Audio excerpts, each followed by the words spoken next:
अस्सलामुअलैकुम एवरीवन, कैसे हैं आप सब लोग। उम्मीद है खैरियत से होंगे।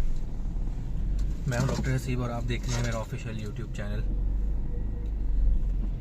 आज जी सैटरडे का दिन है और मोस्टली लोगों को सैटरडे को छुट्टी होती है, बच्चों का स्कूल भी ऑफ है। वैसे भी इलेक्शन की वजह से जो है जो एजुकेशनल इंस्टीट्यूट्स हैं वो बंद हो चुके हैं स्कूल, कॉलेजेस, यूनिवर्सिटीज़ और आई थिंक सिर्फ हॉस्पिटल्स खुले रह गए हैं, क्योंकि ऑब्वियसली हॉस्पिटल्स को तो बंद नहीं किया जा सकता क्योंकि पेशेंट्स नहीं बंद हो सकते, इसलिए हॉस्पिटल भी बंद नहीं हो सकते। बहरहाल काम पे तो जाना ही है।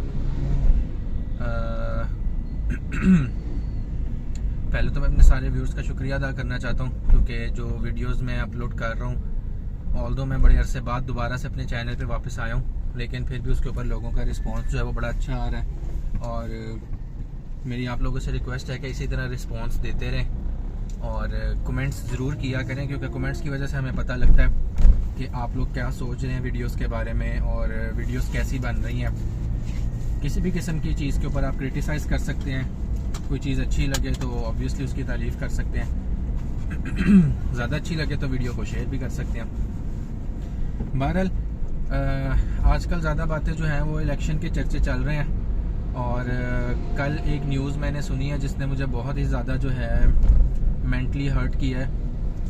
ऑब्वियसली वैसे तो न्यूज़ बहुत ज़्यादा हैं जो मेंटली हर्ट कर रही हैं, लेकिन कल एक न्यूज़ ने बहुत ही ज़्यादा परेशान किया है और उसकी एक बड़ी वजह ये है कि उनमें से न्यूज़ का एक पार्ट जो है वो हमारे हलके का है, NA 128 जो है MNA का जो हलका है उसमें। तो सीन कुछ ऐसे हुआ है कि रिसेंटली अभी एक सुप्रीम कोर्ट में जो वो निकाह वाली और इद्दत वाली जो केस था उसके अंदर हियरिंग हो रही थी। इमरान खान और उनकी वाइफ जो है बुशरा बीबी और खावर मानिका जो उनका पुराना हस्बैंड है, एक्स हस्बैंड, वो सब लोग जो थे वो कोर्ट में आए हुए थे। तो सुनने में आया कि वहाँ पे बड़ी गर्मा गर्मी हुई है, बड़ी बदतमीजी हुई है आपस में। वैसे तो देखा जाए तो इमरान खान बड़ा सेल्फ कंट्रोल वाला बंदा है, आई थिंक एकदम जो है वो टेम्पर लूज़ नहीं करते होंगे मेरा ख्याल है, ऑब्वियसली क्योंकि एक बड़े लीडर है, काफ़ी टाइम गुजर गया पॉलिटिक्स करते हुए, एज भी काफ़ी हो चुकी है मुनासिब। लेकिन सुनने में आ रहा है कि जो कोर्ट में हियरिंग हुई है इसके अंदर काफ़ी गर्मा गर्मी हुई है इमरान खान में और खावर मानिका में। हुआ कुछ ऐसे है कि जी खावर मानिका ने जो ऑब्वियसली पीछे से उसको कंट्रोल किया गया है, उसको कहा गया है, स्क्रिप्ट रिटन स्क्रिप्ट दिया गया है, उसके अंदर उसने ये कह दिया कि जी जो इनका निकाह था वो इद्दत में हो रहा था मतलब अभी बुशरा बीबी की इद्दत ख़त्म नहीं हुई थी तो उन्होंने उसमें निकाह कर लिया है। रिलीजियस पॉइंट ऑफ व्यू से देखा जाए तो ऑब्वियसली ये रूल है कि औरत ने अगर नेक्स्ट निकाह करना है, उसके हस्बैंड ने उसको छोड़ दिया है या डेथ हो गई है या जो भी हुआ है, तो नेक्स्ट निकाह करने से पहले इद्दत पूरी होनी चाहिए। और आई थिंक इद्दत जो है वो 3 महीने या 3.5 महीने का टाइम होता है। तो उसने ये इल्ज़ाम लगाया है कि जी इसकी इद्दत पूरी नहीं थी। और अब ये आप नोट करें कि वो बंदा एक्स हस्बैंड है, यानी कि वो कितना वक्त साथ गुजार चुके होंगे, उनके आपस में बच्चे हैं, कितनी उनकी पर्सनल लाइफ होगी। और अब वो देखें सिर्फ इमरान खान के बुग़्ज़ में उसने अपनी वाइफ को भी जो है वो नहीं बख्शा। और जो लोग उसको कंट्रोल कर रहे हैं या जो लोग, मे भी ये बातें सच्ची हों, मैं ये नहीं कह रहा कि हो सकता है कि ये सब कुछ ही गलत हो, मैं भी सच्ची हूँ, क्योंकि हम तो पर्सनली किसी चीज़ को नहीं जानते, हमें सब कुछ मीडिया से पता लगता है। लेकिन अगर ये गलत है तो ये बहुत ही ज़्यादा बेशर्मी और बेगैरती की बात है कि एक इंसान अपनी एक्स वाइफ के ऊपर इस तरह के इल्ज़ाम लगा रहा है। और साथ ये भी इल्ज़ाम लगाए गए कि खावर मानिका की तरफ से कि इमरान खान और ये जो है निकाह से पहले मिलते थे एक दूसरे से, जबकि इमरान खान का ये कहना है कि मैंने बुशरा बीबी को देखा ही सिर्फ उस दिन है जिस दिन हमारा निकाह था, उससे पहले मैंने कभी देखा नहीं है, सिर्फ बात हुई है कि शादी होनी है और एक्सेप्टेंस हो गई है, चलो ठीक है, रजामंदी तो ज़रूरी होती है। लेकिन हम उन पर इल्ज़ाम लगाया जा रहा है कि शादी से पहले मिला भी करते थे निकाह के बगैर। अच्छा, और भी मल्टीपल किस्म के इल्ज़ाम लगाए जा रहे हैं कि एक दूसरे के घर आते थे, ये इमरान खान का हमारे घर आना जाना था।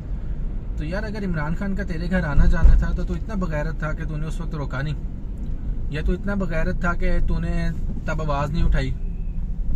जिन दिनों में PTI की गवर्नमेंट थी तब आपने नोट किया होगा जब इमरान खान की और इनकी शादी होनी थी तो इसने बड़े बयान दिए थे कि जी मेरी बीवी जो है वो तो बड़ी पाक साफ़ है, बड़ी नेक है, और जाहिर है तब पीटीआई की गवर्नमेंट थी तो तब तो ये बातें करनी थी।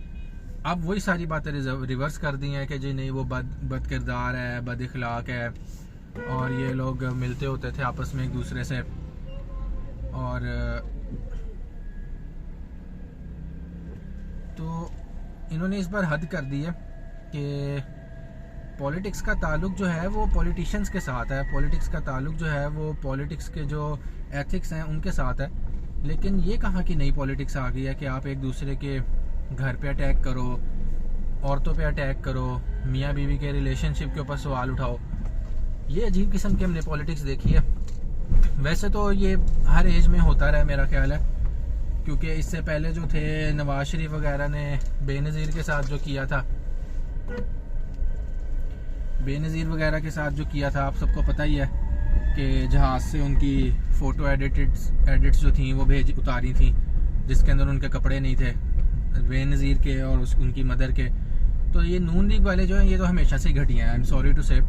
और जो लोग इनको फॉलो करते हैं ऑब्वियसली उनके भी दिमाग फिर ऐसे ही होंगे कि आपका लीडर जो है वो ऐसी हरकतें कर रहा है कि औरतों के ऊपर कीचड़ उछाल रहे हैं। ठीक है, अगर पीटीआई में भी इस तरह की कोई हरकत हुई है तो हमें उसको कंडेम करना चाहिए, लेकिन अगर एक औरत है ही चोर तो उसको तो आप जेल में बंद करें। लेकिन एक नॉर्मल इंसान जिसका इस चीज़ से कोई ताल्लुक नहीं है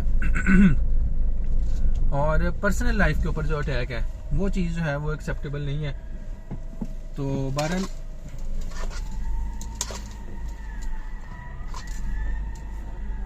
सुनने में आया कि इमरान खान और खाबर मानिका के दरमियान काफ़ी गर्म अल्फाज का तबादला हुआ है जज के सामने, और काफ़ी लड़ाई हुई है वहाँ पे। दोनों ने एक दूसरे को बुरा भला भी कहा है। ऑब्वियसली जब आप किसी की पर्सनल लाइफ पे अटैक करें तो फिर तो ये होता ही है। उसके बाद जी उन्होंने बताया कि अभी रिसेंटली उसका बयान आया, हमारे हल्के से खड़े होते हैं ओन चौधरी। वैसे तो कोई इतना कोई क्रेडिबल इंसान नहीं है, लेकिन थोड़ी बहुत रिस्पेक्ट सिर्फ इसलिए थी कि चलो हमारे हल्के से खड़े हो रहे हैं NA 128 से। लेकिन कल मैं उसका बयान सुन के भी हैरान रह गया कि ओन चौधरी कहते हैं कि मैंने जो निकाह में गवाही दी थी वो गलत थी, और निकाह के दौरान ये दोनों इद्दत में, ये बुशरा बीबी जो थी ये इद्दत में थी। तो यार बंदा इससे पूछे कि तू इतना जाहिल है, तू इतना बगैरत है कि जब तू गवाही दे रहा था निकाह में तब तुझे नहीं पता था कि जी मैं गलत काम कर रहा हूँ। तब ऑब्वियसली पीटीआई में था और मिनिस्ट्री में भी मेरा ख्याल है कहीं रोल था इनका। तो जब ये काम हो रहा था तब इसने कुछ नहीं बोला, ना इसने ये कहा कि जी ये लोग इद्दत में हैं या अभी गलत हो रहा है निकाह। और अब जब गवर्नमेंट ख़त्म हो गई है और जब पॉलिटिकल स्टंट्स दिखाने हैं तो अब आके कह रहा है कि जी वो लोग तो बुशरा बीबी तो इद्दत में थी। बहरहाल पॉलिटिक्स जो है एक बड़ी गंदी चीज़ है आपको अपनी जो वफादारियाँ वो बदलनी पड़ती हैं। बहुत से लोग जो हैं वो अच्छी पॉलिटिक्स भी कर रहे हैं और वो ऑनेस्ट हैं अपने इस फील्ड के साथ, अपनी पार्टीज़ के साथ, लेकिन मोस्टली जो हैं वो सिर्फ बिकाऊ लोग हैं, लोटे हैं। बहुत से लोटे मैं खुद अपनी फैमिली में भी जानता हूँ, लेकिन आई एम सॉरी नाम नहीं मैं ले सकता। बहरहाल मेरा ख्याल है कि पॉलिटिक्स में जो ये रिलेशंस हैं इनको आपको बहुत इज़्ज़त देनी चाहिए, और स्पेशली जो फीमेल्स हैं उनकी बड़ी रिस्पेक्ट होनी चाहिए, क्योंकि हमारा मुआशरा, हमारा मज़हब, हमारा कल्चर यही सिखाता है हमें। आप लोग ज़रूर कमेंट्स में बताएं कि आपके इसके बारे में क्या रिव्यूज़ हैं, और मेरी बात किसी को गलत भी लग सकती है, बुरी भी लग सकती है, उसके लिए मैं माज़रत चाहता हूँ। कल मिलते हैं फिर एक नई वीडियो के साथ, तब तक के लिए मुझे इजाज़त दीजिए। अल्लाह हाफ़िज़।